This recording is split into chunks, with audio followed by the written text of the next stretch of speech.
Awesome. Ben Molfetta is one of the founding partners of a company called Coors Online Marketing.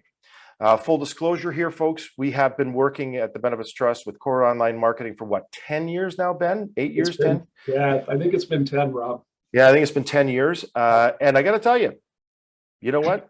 I can simply say this. We've had a terrific relationship over that 10-year period. We've had a great run, and it's changed our business tremendously. It's taken us to a completely different level. And the things that we have in the works over the next 10 years, the next 10 chapter, it's endless. The fact of the matter is buyer behavior has changed without a doubt. And the last 2 years really has accelerated the change in buyer behavior with COVID, and having this meeting and having this discussion like we are right now. Where there's 82 people on the call right now. Ben's in, you're on Lake Couchiching, just north of Orillia.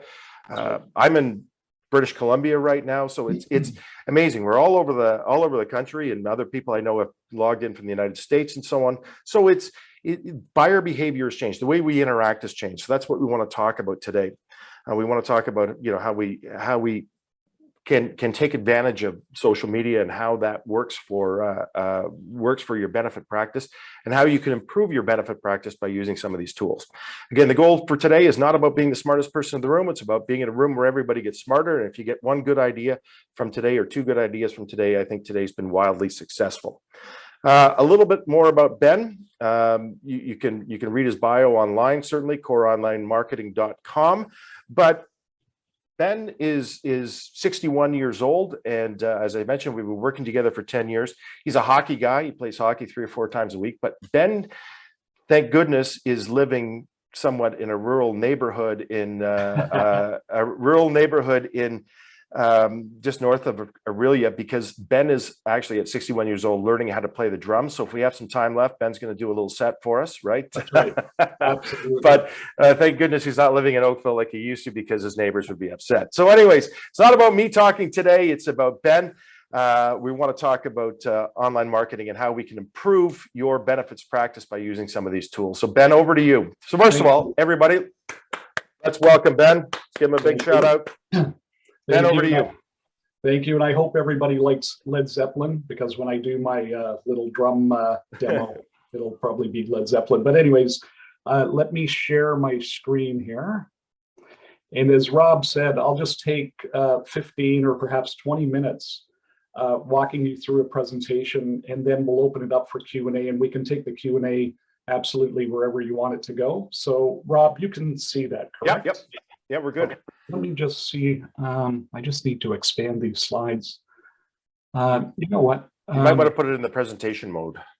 Yeah, so I'm going to stop sharing. Sorry about that. Put it in presentation mode first. Oh, actually, I can't do that for some reason. All right. Okay. You know what? I'll just expand them. It'll be fine. Great. So the starting point for today, quite simply, and Rob touched on this earlier, is that today's buyer's journey is different than it has been in the past. People are absolutely going online to make purchasing decisions, and there's just a couple of stats here. I could have had pages and pages of these stats, but just to give you a sense as to what we're talking about when we use this term buyer's journey. According to a couple of studies that we've had access to, 57% of the purchase decision is complete before a customer even calls a supplier. 67% of the buyer's journey is now done digitally. And of course, that's going to vary from industry to industry and business to business. The point quite simply is this: people are behaving differently when it comes to buying, and they're using online means to find available choices, to evaluate available choices, to make decisions as to whether they'll continue with a human-to-human encounter in terms of those available choices. So that's the starting point for everything that we're going to talk about today. And if anybody disagrees with this, you can do the hand up thing, and we can address that before we move forward. But with that being said, our job then, your job as marketers and as businesses, is to support this buyer's journey. this online buyer's journey. And in its simplest form, the buyer's journey looks something like this. People go online and they search. They look for who's available, where are they, and once they find those available choices, they go into what we refer to as investigation mode. So we do research online. So back in the old days, if you wanted to buy a car, as an example, you went to the dealership. Today, what do? You do searches. You find the models that you're interested in. You do a lot of research, and by the time you show up at that auto dealership, you essentially know what you want to buy. So your prospects are doing that investigation online. At some point, prospects are going to make a decision, of course. And then for us, part of this buyer's journey includes post-sales. So the service and support that your customers will expect after the sale.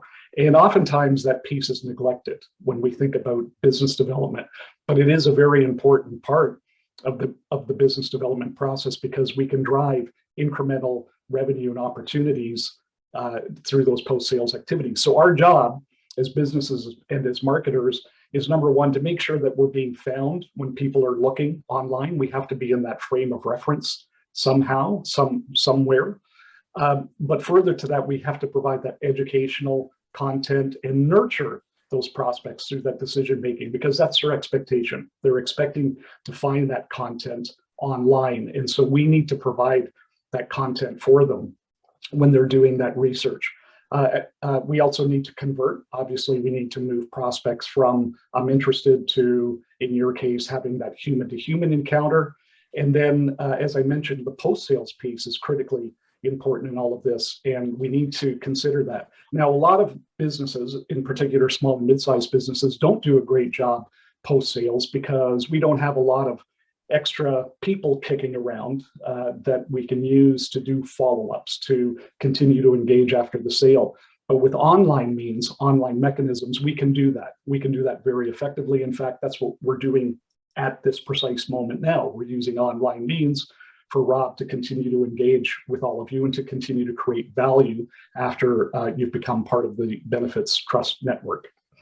Ben, if I could just interrupt for a moment. Yes, please do. Yeah, I started to work, as I mentioned, with Core Online Marketing 10 years ago, and I had a really significant aha moment, because Ben's partner came into our office and we were chatting about our business and what we do, and he says, well, tell me what you do in one sentence. Or what do you sell in one sentence? I can't remember exactly how the question was framed, but I said, we sell budgeted ASO solutions to, small and medium-sized businesses in Canada. So he wrote down budgeted ASO solutions, and then he came back the following week, because we have weekly meetings, and he came back the following week and he goes, guess how many people, and Mike Ignatz will remember this because he was in the meeting, but guess how many people searched budgeted ASO solutions? That's what we sell. But guess how many people search that? And then I think Mike asked the qualifying question, like in Ontario, in Canada. And anyways, Abby, Ben's partner, comes back and goes, 0 people have searched for budgeted ASO solutions.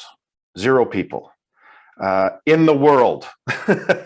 So all of a sudden it was like, we need to change something here. So it's important about knowing what it is you do and how you can be found. So sorry to interrupt, Ben, but that was just a story that tweaked in my memory when you were talking about this today. No, and Rob, it's a good story, because in just a moment or two, I'm going to talk precisely about that. So it's a great example in terms of how we need to think about creating our online presence. But before I get into that, the question now is, what should you do? So we need to support that online buyer's journey. So now what? And this is a real challenge for most business owners, because they don't quite know how to proceed from this point.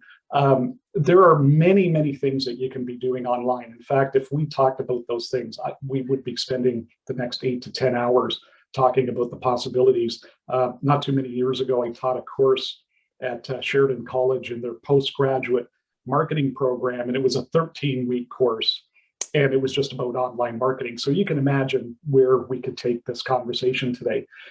Clearly, we're not going to get into that level of depth and cover all of those topics. But for today, I just wanted to touch on 2 things that are probably applicable to each and every one of you. and we'll talk about what those things mean and how you can proceed after this meeting today. So the first one of those things is your website.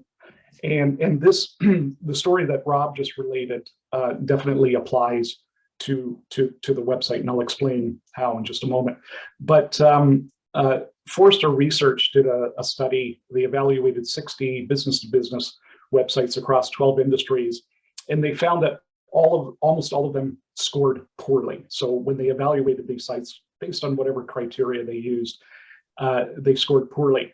We ourselves understand this and know this to be true because whenever we take on a new client, one of the first things we do is we evaluate the current website. And I can tell you 9 times out of 10, I should say 10 times out of 10, we end up having to modify or fix the website. Sometimes we have to blow them up and start all over again.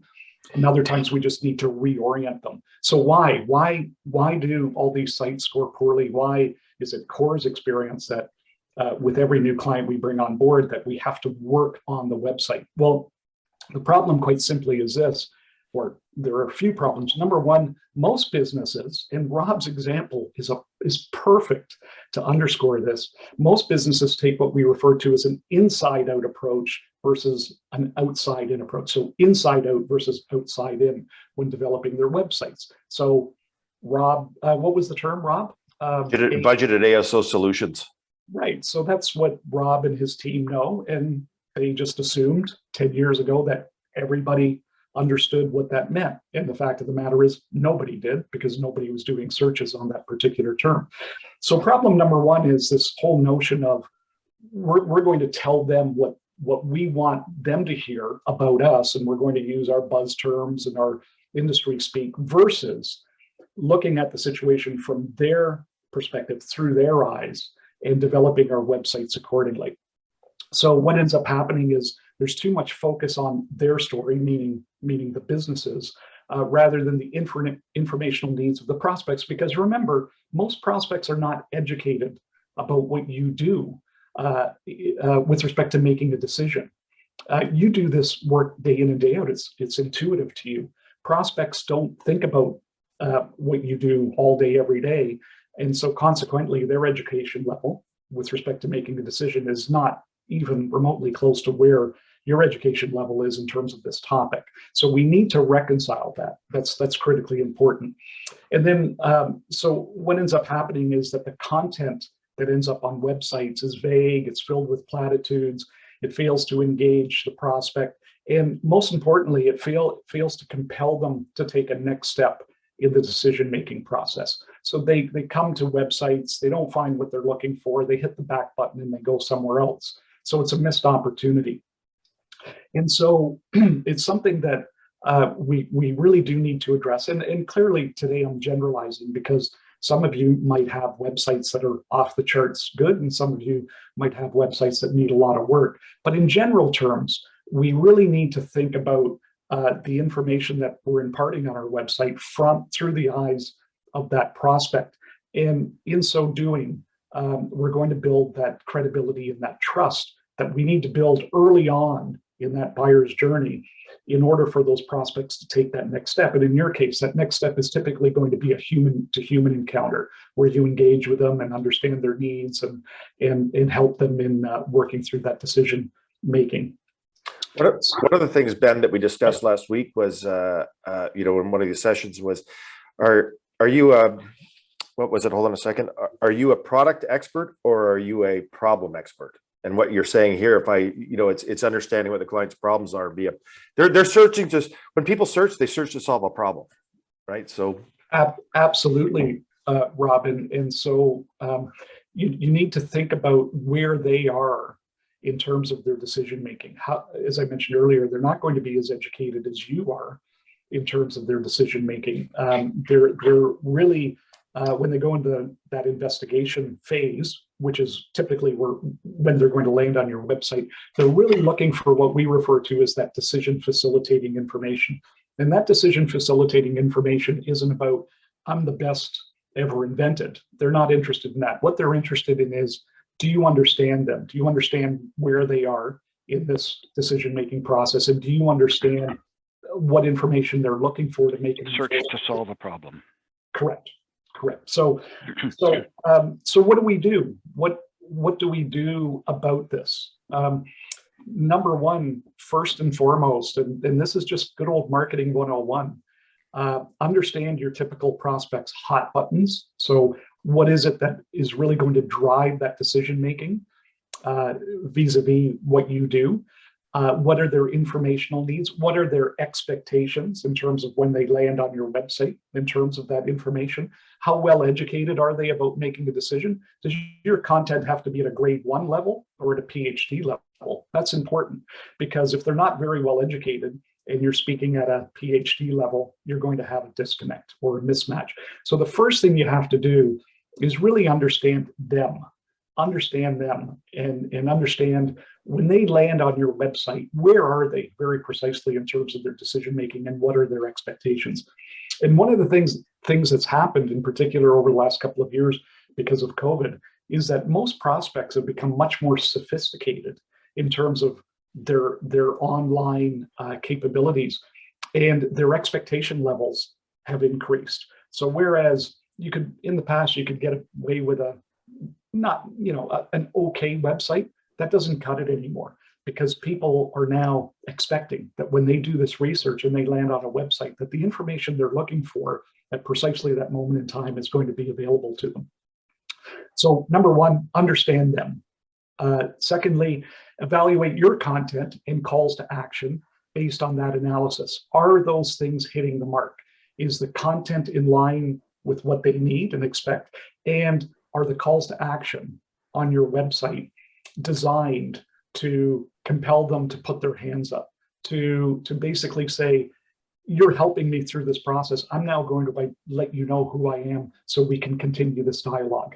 If you don't do a good job of providing the content that they expect, they're not going to move to that next step. So you have to think about the content, but also the calls to action. The calls to action are important from the standpoint of it's an easy way for them to move forward. It's an easy way for them to engage with you. So you need to think about that as well. And that speaks to that conversion phase that I talked about in terms of that today's buyer's journey, where it's search, investigate, convert, and then post sales. The other thing you can do, and I'm not sure if all of you actually access data from your website, it's quite easy to do. You can, for those of you that don't have Google Analytics installed on your website, it's a very simple process. But what that analytics data tells you is how people are behaving when they land on your website. Are they spending time on the site, or are they just bouncing or leaving the site without viewing more than one page? And as I've just mentioned, are they putting their hands up? Are they converting? Are they actually downloading a document that you've made available for them so that they can further educate themselves, and in so doing, providing their contact information so you can do the requisite follow-up. And then the fourth thing you need to do, and I know this is an oversimplification, but for today, we can't go into too much depth because of time, but essentially, based on that insight, develop a plan to improve the site so it's optimized for two things: engagement and conversion. And in terms of analytics data, engagement is really about how much time are they spending on the site? Are they navigating through the various pages? And then, as I mentioned, conversion is all about, do they take action and identify themselves? Do they put their hands up? So you've moved them from someone who happened to land on your website to a qualified prospect. So what are the target outcomes in terms of if you do this and you do it well? Number one, it gives prospects confidence that they're in the right place, that you, quote, get them, you understand them, and it begins to make that emotional connection, because as we know, people buy on emotion. So by them seeing themselves on your website, when they land on the website, that begins to make that emotional connection. Secondly, it starts to build a trust relationship before that human-to-human encounter. It's really that precursor to them saying, okay, I want to continue this dialogue. And then thirdly, the outcome we're all looking for is that doing this will increase conversion rates And what that speaks to quite simply is it's going to it means it's going to generate more qualified leads for you. So a higher percentage of those people that find their way to your website are actually going to move to that next step, which is to identify themselves, engage with you, and turn into a qualified prospect. So that's the first thing from an online marketing perspective that you can work on immediately after today's meeting. The second area, and Rob and I spoke about this yesterday, and agreed that this would be a good topic for today as well. And as I said, Rob's already given some great examples of this. And as I said, we're actually in a post-sales activity as we speak, an online post-sales activity as we speak.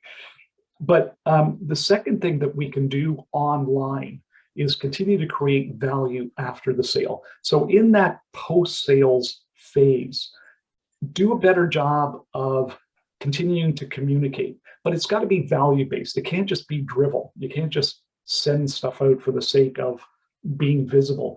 You have to be thoughtful about it. And once again, you have to have that outside-in perspective. What information would be of value to our customers? What kind of activities would be of value? And so we need to think about that before we start to put those tactics in place. But the point here is there is an opportunity to continue to engage after the sale. And when we talk about the target outcomes in just a moment, you'll see that there's a good business case to be made to actually spend time and effort in optimizing those post-sales activities. So what are we trying to do when we talk about continuing to engage after the sale and continuing to create value after the sale? Really what we're trying to do is turn customers into evangelists. So customers are great. We all need them. They pay the bills. But if they're somewhat passive, then we're under leveraging that customer base, that very valuable asset called a customer base. What we want to do is make sure that those customers are evangelists, that if anybody asks them, who should I be working with? They immediately say, you have to speak with them.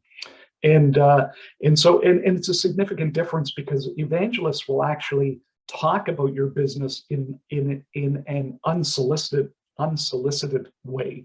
So they'll just say to their friends, I work with the Benefits Trust. They're an amazing company to work with. If you ever need that type of offering, you really need to speak with them. So that's what we're trying to create. That's the goal state. And so how do we do that? Again, what can you do in order to make that happen? So the first thing is, let's think about what those post-sales activities should be. And how do we use online means to actually execute those things?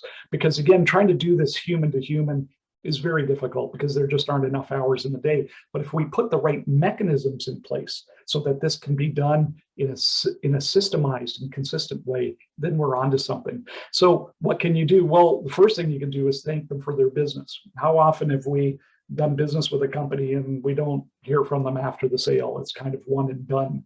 So that's an obvious one and a simple one. But you can do things like send out e-newsletters. Again, Rob alluded to his e-newsletters in the opening of this presentation today. The fact that he sends something out monthly that just gives you information about the state of the industry and the state of the different offerings that are out there. So those newsletters can contain educational content, updates about your service offerings, new product information, other capabilities that you're bringing to market. The thing you don't want to do with these post-sales activities is come off as being self-serving. So again, it's got to be about creating value for that customer base. You can do e-surveys, and again, Rob mentioned that he's going to do one of those as a follow-up to today's meeting. But letting your customers know that you care about what's on their mind, you care about making things better for them. You can celebrate, you can do webinars like we're doing today. You can celebrate personal milestones, do outreach, then congratulating them for important things going on in their lives. You can share customer spotlights. You can say company XYZ, we brought them on board and here's what's happened. We have a great relationship and they've significantly benefited from our relationship. You can request or share testimonials. And last but not least, and this is a big one when we talk about online mechanisms, you can improve service delivery capabilities using online technology. And I know Rob and his team at the Benefits Trust have done an outstanding job in this area because we've worked with them on creating some of those technologies. And Rob, if you like, you can touch on what some of those things are, or I'll just keep. No, keep going. But like So, our online app is, you know, something that we were leaders in when we started it. And now everybody's got an app, which is great, and we're going to be delivering an updated app very shortly, which has been a large project. But it's you know, being able to submit claims online, do all those types of things, which are table stakes, but it's important in you know, having the online capabilities, because what we're finding, we're dealing with, you know, thousands upon thousands of customers and clients, and everybody interacts differently. You know, younger people are interacting differently than they have in the past. So it's important to be, we feel it's important to be up on these technologies that are available. yeah, and with every one of our businesses, these opportunities exist to improve that service delivery, whatever that means, using electronic or online means. So think about that, identify those opportunities, and there are ways to get those types of capabilities developed. And in this day and age, typically those things are not cost prohibitive, because the cost of developing these capabilities has decreased significantly over the years just because of the tools that we have available at our disposal today. So brainstorm or think about what are those things that you can be doing to continue that engagement and continue to create value. How do you do that? Well, number one, be creative and innovative. As Rob said, when he first did that online app, he was unique. It was innovative. Now it's table stakes. And I know Rob, he's looking at the next great idea and the one after that. So you need to be creative and innovative with respect to these post-sales activities. Secondly, put the necessary processes in place, the online mechanisms in place to execute, because the third point is very important. Once you start, you can't stop, because if you stop, you'll lose momentum. You will develop momentum by doing these things consistently, doing the right things consistently. And so once you've made this commitment, make sure you put the mechanisms in place so that you can consistently execute. And that's where you'll start to see the benefits from these types of activities.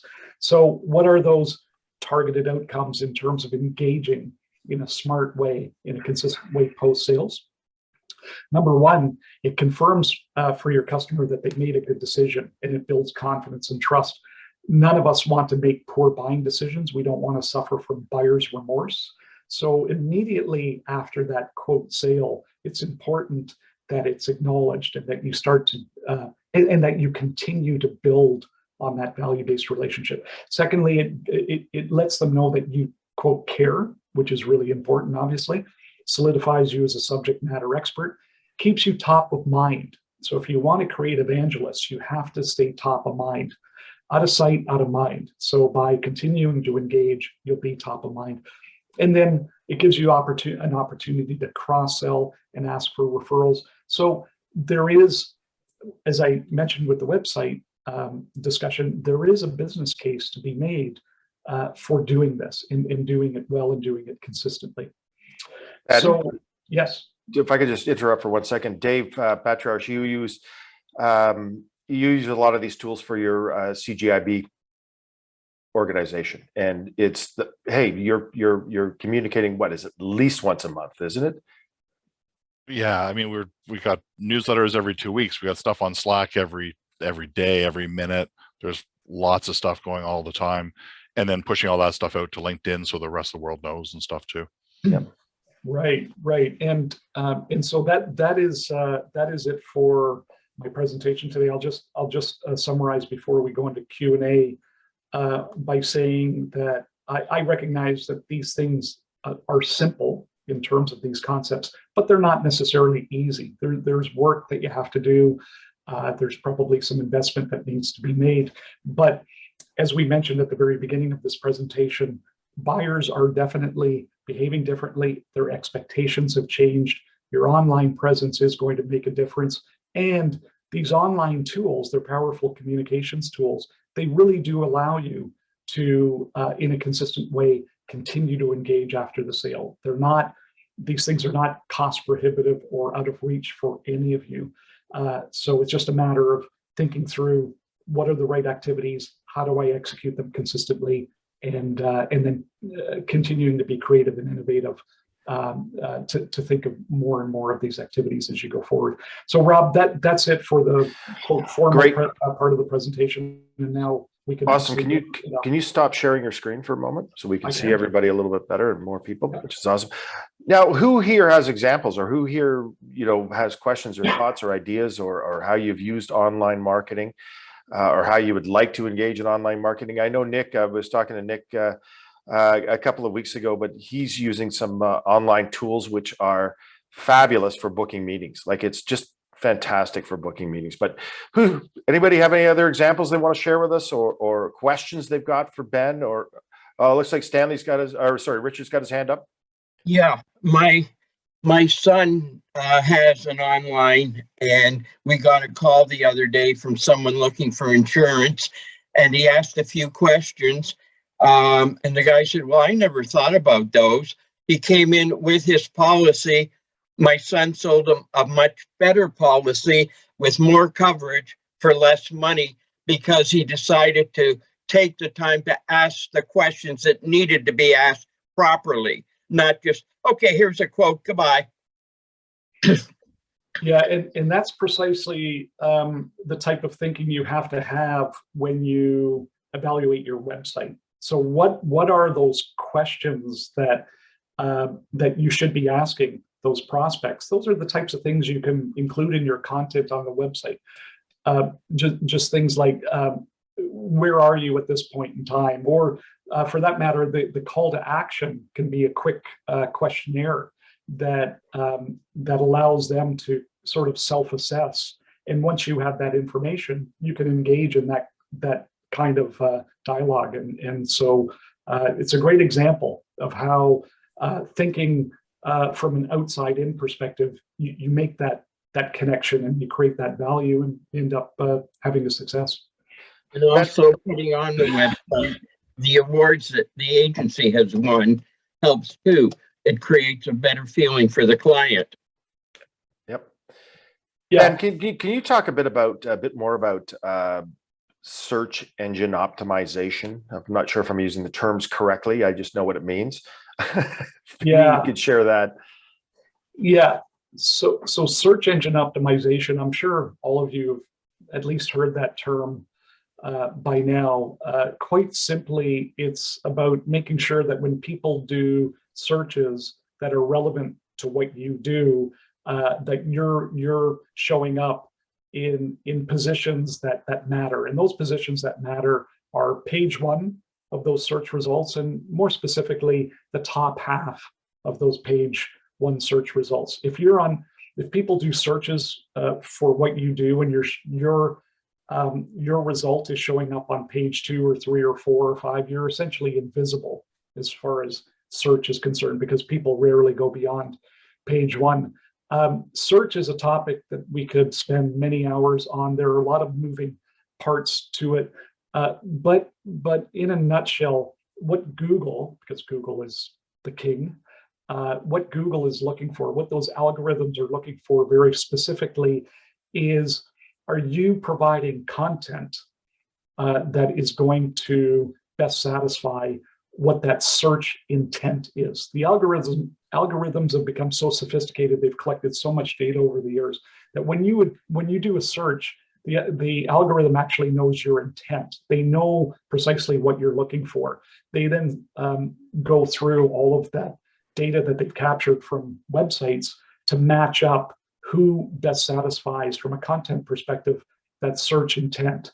And the other piece that's emerged over the last several years, because again, Google has become so sophisticated, the algorithm has become so sophisticated, is they're also monitoring the experience that people have once they land on your website. So let's say you do a good job of actually getting on page one of those search results. If you're not, if those searchers or the people that land on your website are not having a good experience, and what that means is they're not spending much time on the site, they're not navigating through the site, then Google will start to move you down the search engine ranking. So number one, you need to, and so you need to have that outside in perspective, because Rob used that example right at the beginning of the discussion today. If you're using your terminology, your industry speak, that's not how people are searching. So number one, you have to understand how people are searching. You have to understand their search intent. You have to have content that absolutely addresses what they're looking for when they do those searches. And then you need to make sure that once they land on the site, that they're having a positive experience. So Google considers all of those things and a whole bunch of other things. There are hundreds of factors in their algorithms, but in essence, that's how Google works. So you've got to be marketing driven. You've got to have that outside in perspective. You've got to make the commitment to having good quality content that helps people in decision making. And then when people do land on the site, you need to make sure that they have a positive experience. Thanks, Ben. Just a real funny story, and then we're going to get to John here in a moment, and then Ross. But we did a blog. We did some a blog and some things a number of years ago on Medcan and the benefits of using Medcan as an executive medical, and the relationship that we have with Medcan. And it was really interesting because a friend of ours, actually the guy that talked about Akira, John Moses, used to be the president of Medcan, and he called me up one day and he said, Rob, how come when I search Medcan, you're ahead of us on Google search? The Benefits Trust is ahead of us on, when you're searching Medcan. Anyways, great story. John, you had your hand up first, then we're going to go to Ross, then Chris, if we got time, which is awesome. Ben, great presentation. No question about it. And I'm an old guy trying to figure out the new stuff for years anyway. A quick question in regarding to searches. Do organic searches, which means terms, of course, for people that don't understand of all the content that you have, do organic searches can they still put you on page one, or has Google forced everybody into pay-per-click? Because it seems to me that everything on the first 4 pages are all paid ads, and you can't earn your way to page one unless you spend money with them. Comments? Yeah, great question, John. So the way the search results pages break down is you'll have ads typically up at the top and some at the bottom. And that's referred to as pay-per-click or paid search. And then you'll have the term that John used, organic results, in between. And typically there are 9 organic results on each page. John, Google will swear up and down that you don't have to engage in paid search in order for your organic results to get better. But we do enough of this to know that whenever we do some paid search, or whenever we throw Google a few bucks and do advertising, we end up moving up in the organic rankings as well. So even though they'll say that the two are not related, we know differently, and that makes sense. I mean, they're a public company. They've got to generate more and more revenue every quarter, so they want everyone to advertise. Our strategy, in virtually every case, John, is to do both. You always want to optimize for search because it forces you to do the things that I spoke about earlier in my presentation. It forces you to think about your website from that inside out perspective. So even if you're not getting onto page one immediately, just doing that is good business practice, because people are going to find their way to your website through other means other than search. Maybe someone referred you or they heard about you, they're going to go to your website. And if your website doesn't cut it, they're probably going to go somewhere else. So optimizing your website for search is really much in line with what I talked about earlier, and that is being in alignment with that buyer's journey. So it's a really good thing to do. But If you're not on page one currently, it can take a very long time, especially in a very competitive field like yours. So we always complement the organic search activities, which is really about content, as Rob mentioned, and doing some other things well. We always combine it with some paid search as well, because if we're not on page one currently, we can get visibility on page one through paid ads. So at least we can have some presence when people do a search, and we can show up on page one. Now, Google advertising is a bidding system, and we don't have time to get into the ins and outs of that. But in general terms, what it means is that you can get visibility much more quickly when people do searches if you pay Google to display ads versus moving up organically if you're on page 2 or 3 or 4 today. So John, that's a very long-winded way of saying you really should do both today in this day and age, because that's essentially what Google wants you to do. Thanks, Ben. That's a great answer. Yeah, thank you. Great answer. One of the things that I always find personally when I search something, I don't even look at the ads. I just go right down to the first organic solution, or first organic and second and so on. Ross, hand up, my friend. What's going on? Well, just having another great day on one of your sessions here. Thank you very much, Rob. I was wondering, Ben, to put together an effective digital marketing strategy, like what is the starting price for that? And then generally speaking, what is the turnaround time before this thing starts to produce results and you're starting to generate profit? Great question, Ross, and we get that 100% of the time when we engage with a prospect. I'm going to talk to you about Coors Model and use it as the example. I know this is going to sound self-serving, but I wholeheartedly believe that we do take the right approach, because it's all about starting with a sound strategy. My background is 35 years of sales and marketing, so I've carried the bag. I understand that this is all about making sales and generating revenue. So to answer your question very specifically, Ross, what we do, we always engage in a strategic planning exercise first. And that in our case, it takes 30 days and it costs $5,000 for us to do that. And we've developed a methodology to do that. And I'm not going to bore you with those details, but really what we're doing in that 30 days is we're getting a really good sense as to what the prospect is all about. So those things that I spoke about earlier, what information are they looking for? How educated are they about making a decision? All the things we talked about, because that is always the starting point from a marketing perspective. It's all about them.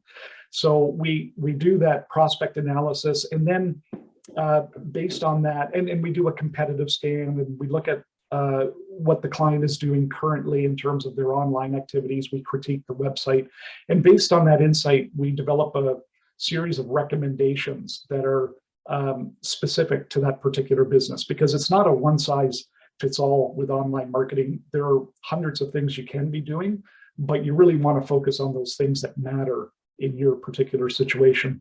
So the deliverables from that exercise are: here's what you should be doing, here's what it's going to cost, and here's how to roll it out. Here's how to roll it out in priority sequence based on, as an example, when we do the analysis, if we see that there's an opportunity to do a better job post sales, oftentimes we'll start there. Or if the client is doing relatively well in search and with a little more effort, we can move them up 3 or 4 spots, then we'll start there. So we prioritize those recommendations based on the realities of the business. So that's step one, is building that strategic plan. Once you do that, Ross, you can't just flip the switch and get started, because typically you're going to have to put some mechanisms in place. You're going to have to update the website. We call that the build phase. And the build phase is typically 1 to 3 months, depending on how much is in place currently, what needs to be fixed, what needs to be added. And then at the end of that build phase, we go into what we refer to as relentless execution mode.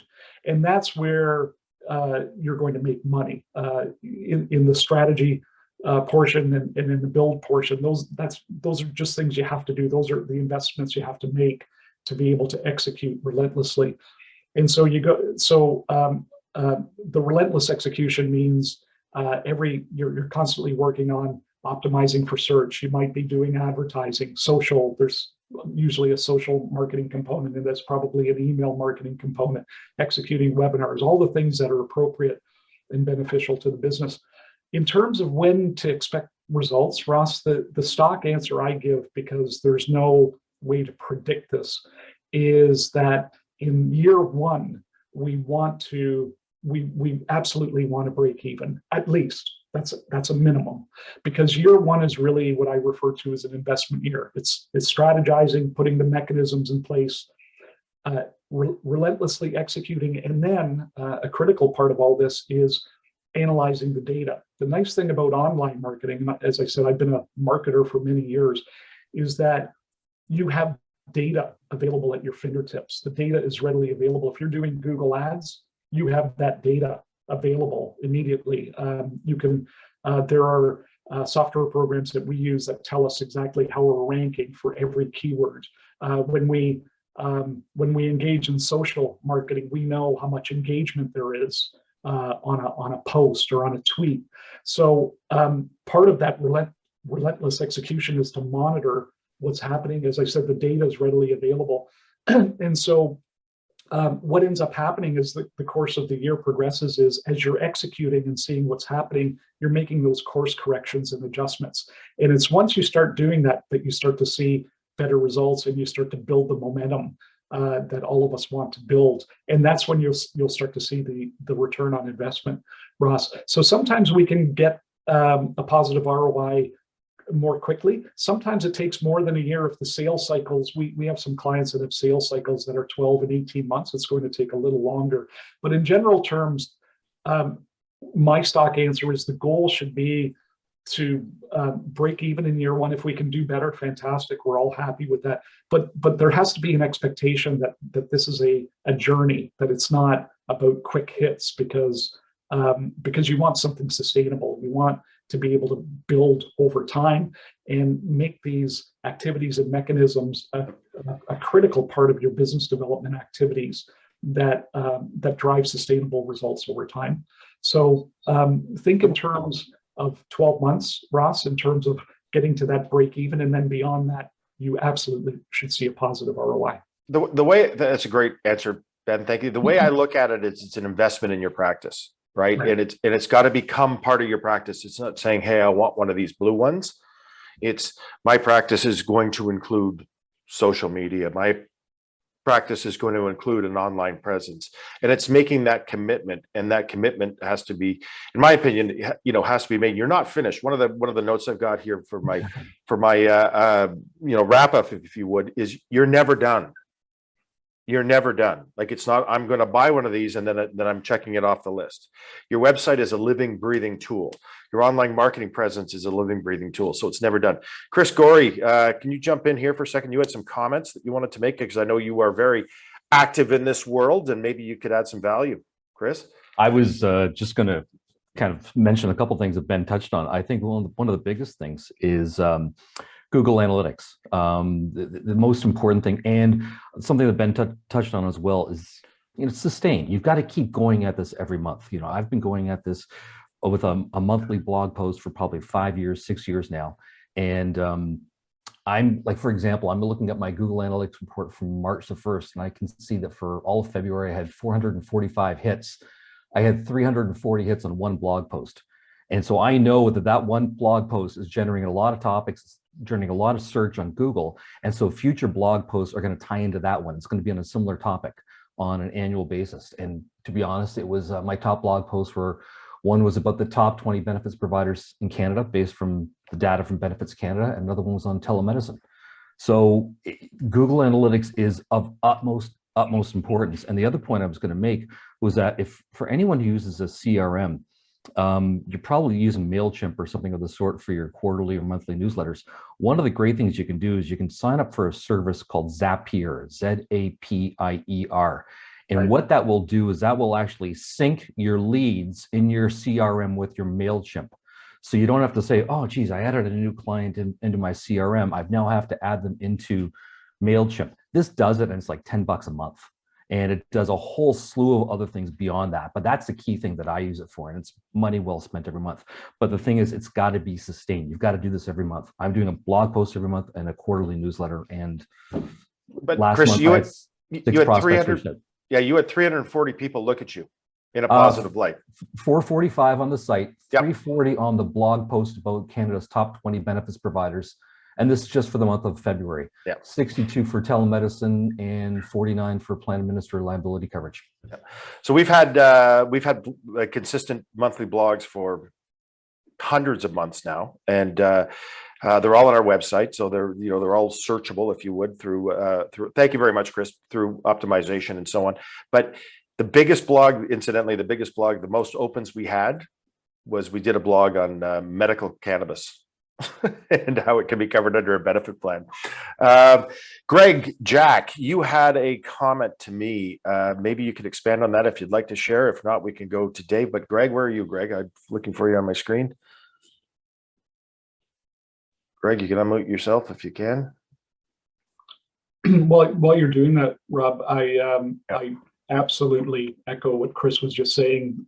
The analytics, the data is absolutely critical in all of this.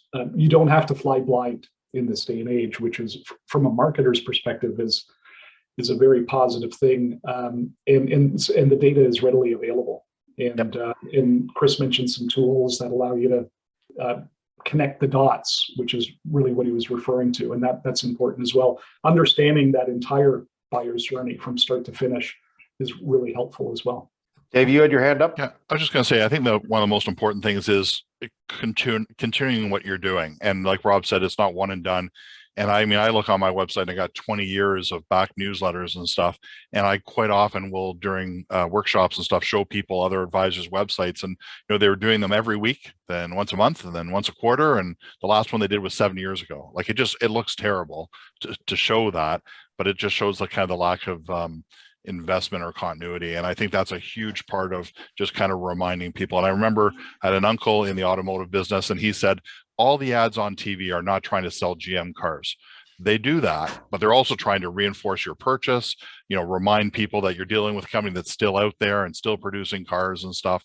There's like all these multiple levels. So when you start something and drop it, if tomorrow every GM ad disappeared from TV, you go, wait a minute, what's going on? And you would notice it. So it's you got to kind of look at all this stuff long term, not an overnight payback.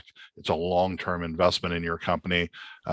Just like business cards were in the old days and fax machines, it takes a while for them to pay off, and they only pay off if you tell everybody you got business cards and a business and fax machines. So yeah. William, thanks, Dave. Tough. William?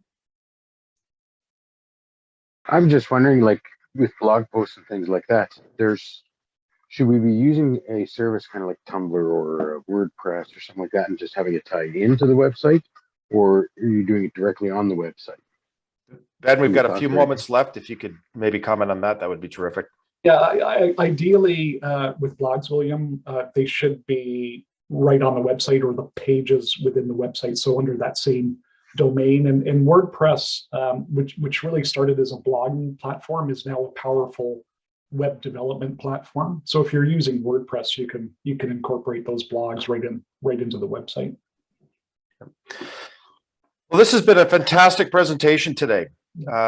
Ben, on behalf of all of us that are here, we had 87 people on the call today. I would like to extend a real heartfelt expression of gratitude towards what you've done for us today, because I think it's made everybody in the room smarter, and that was our goal. A couple of things that I took back from your comments, and it's understanding your prospects' hot buttons. It's a buyer's journey. Let's look at it from that side. Let's look at it from the outside in.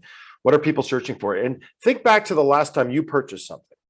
Whether it was a car, as Ben said in his example, or whether it was a pair of skis or a new set of golf clubs, or whatever it is that you purchased, chances are you did a pile of research before you purchased it. Dave purchased a boat, an inflatable boat that he talked about that he found in Sweden or Finland or someplace, and purchased it for his new cottage. But you did a pile of research first before you made your buying decision, right? And it was because of their online presence that you have that boat today in your garage in boxes. right? So it's a fascinating thing. So we got to think about that from a benefits perspective, and it's got to be part of our practice. It's got to be part of our practice on an ongoing basis. You don't have to be an expert in it. You can hire experts. You can find experts. Ben in Core Online Marketing do a fantastic job, but there are others out there as well. If you know, Ben works with companies, and they've you know, they do a great job. But if you just do one thing differently, you're better off than you were today or yesterday. The other thing that I want to remind everybody of is that, you know, the website is never done. Your online presence is never done. Just as Dave was mentioning, you know, the last time that you you know, your news feed and your website was in 1996. That's the last time you did something. Well, you know, that's just going to, people are just going to click next and move on. So it's never done. It's part of your practice. Your online presence is, you know, it's not one and done. As somebody mentioned, it's just, you know, we've got to make this go forward. So Ben, thank you very much. Let's give everybody a shout out. I think today was an excellent